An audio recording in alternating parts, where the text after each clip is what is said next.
വളരെ പെട്ടെന്ന് ഈസി ആയിട്ട് തയ്യാറാക്കാൻ പറ്റുന്ന ഒന്നാണ് പൊറോട്ട. അതിന് 500 ഗ്രാം മാവിനകത്ത് 2 മുട്ട, refined oil 1/4 glass, baking powder ഇത്രയായിട്ട് നന്നായിട്ട് കുഴച്ചൊരു 10 മിനിറ്റ് നന്നായിട്ട് കുഴച്ചെടുത്തിട്ട് അത് ഇച്ചിരി എണ്ണയും തൂത്ത് വേണം വെക്കാൻ. അത് കഴിഞ്ഞൊരു 2 മണിക്കൂറിന് ശേഷമാണ് എടുത്തിട്ടിങ്ങനെ ബോൾ പിടിച്ച് വെച്ച് വെക്കണം. അതിനുശേഷം ഒരു 10 മിനിറ്റ് കഴിഞ്ഞിട്ടാണ് മാവെടുത്ത് ഇങ്ങനെ വീശിയെടുക്കുക.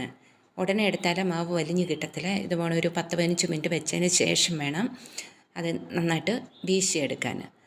അതിന് ശേഷം ഇതുപോലെ ചുറ്റി നമ്മളൊരു 10 മിനിറ്റ് വെക്കണം. 10 മിനിറ്റിന് ശേഷം എടുത്താലേ മാവ് നന്നായിട്ട് പരത്തിയെടുക്കാൻ പറ്റും. അല്ലെങ്കിൽ ഇതുപോലെ ഇങ്ങനെ മാവിങ്ങനെ പിടിച്ച് ഇരിക്കും.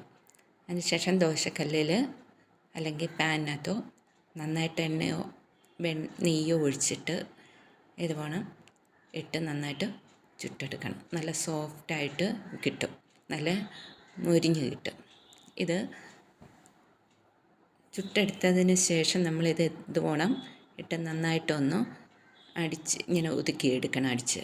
എന്നാലേ നല്ല സോഫ്റ്റായിട്ട് കിട്ടും. ഇത് ബീഫും പൊറോട്ടയും നല്ലൊരു കോമ്പിനേഷൻ.